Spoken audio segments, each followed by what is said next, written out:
know when we talk hockey, it's brought to you by Common Crown Brewing Company in Calgary, turning your everyday common beer into a unique and exceptional experience. Visit commoncrown.ca. John Shannon joins us, producer, legend, hockey insider. Hey, John, welcome back to the program. Before we get to the usual playoff races, the standings and such, on this day of O.J. Simpson passing, the wild events of 94, the chase, and then the jury of 95 have brought up the 90s and what a decade it was. It was quite a decade for the National Hockey League, wasn't it? What do you remember about the 90s NHL? Kind of fit in with how wild society was back then. Now, that's a bit of a curveball, Rod. That's I wasn't expecting that one. Well, the 90s was a time that had maybe too much expansion. Maybe had a 60-cent Canadian dollar. You know, we lost the Winnipeg Jets the first time around. We lost the Quebec Nordiques the first time around. We almost lost the Edmonton Oilers to Houston at a certain point. And here we are, we're talking about a National Hockey League team moving this week, not in Canada, but in the United States for similar reasons. Yeah, well, I certainly didn't want to make you uncomfortable, but just because you've been around the league for so long. That means there I'm was just that old, off-ice Rod. stuff, but I'm also, just old. Yeah, same as us. Last time you were on, you referred to yours and my heyday. I was like, I thought I was still in my heyday. But let's go to the Arizona Coyotes situation. The insiders that I'm listening to and reading are talking like this is a done deal. Is there any chance they're putting the cart ahead of the horse here? Or are the Coyotes as good as gone? I think they're gone. I think the question is when. When Gary Bettman gave Alex Morello permission to move to Mullet Arena, he gave him a 3-year window. This is the end of year 2.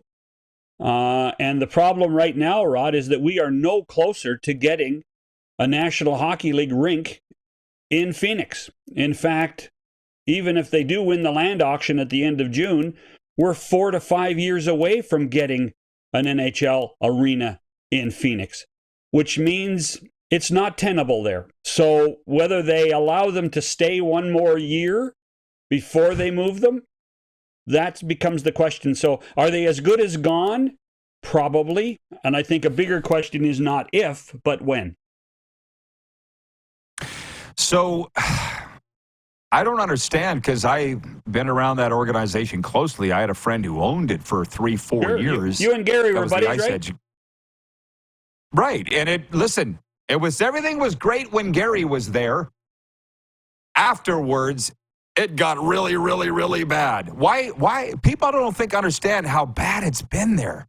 Like, really bad, John. I don't think it's been reported to the degree of which, you know?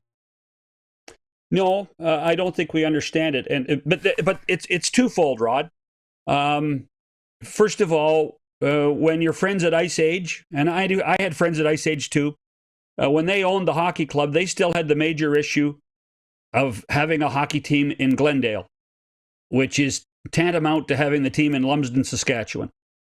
How about that? And so that became a factor. Traffic in the afternoons to go to a hockey game in Glendale were horrific in the Valley of the Sun. That was a huge problem. It was the wrong part of town. It was on the west side. It shouldn't have been on the west side. It should have been in Scottsdale all along, and we wouldn't be having this discussion. But Scottsdale didn't want the arena, and they didn't want the team. The other factor in this, Rod, is one that doesn't get enough talk, is how many winning teams did they have in Phoenix/Arizona since they moved there in 1996? How many? Well, none since 2012. So you're expecting hockey fans to go to bad hockey for a decade and wonder why people don't show up? This is part of the problem, man. If you had put the Edmonton Oilers into Phoenix, they would have been sold out every night. If you had put the Toronto Maple Leafs into Phoenix, they would have sold out every night.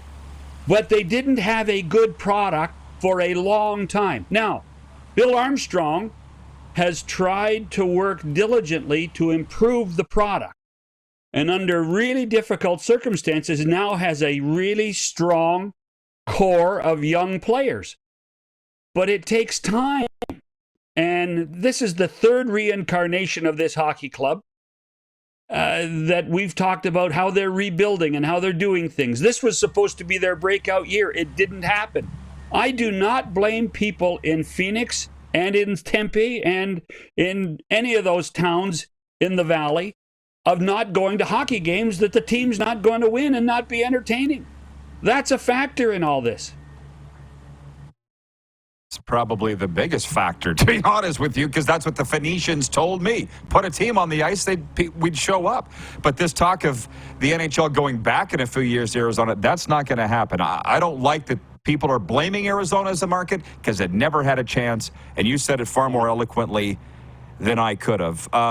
Any more on this, John, before we switch gears?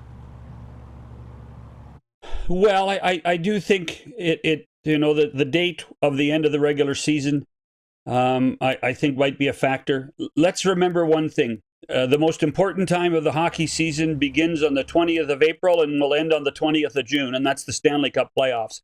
Gary Bettman and the board has a lot to say about this. This is not just Bettman by himself. This is owners supporting Bettman and pushing Bettman to do it.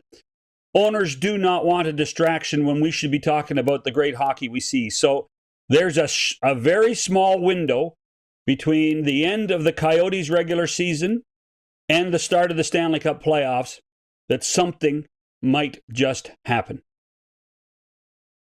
Okay, thank you. And I appreciate that.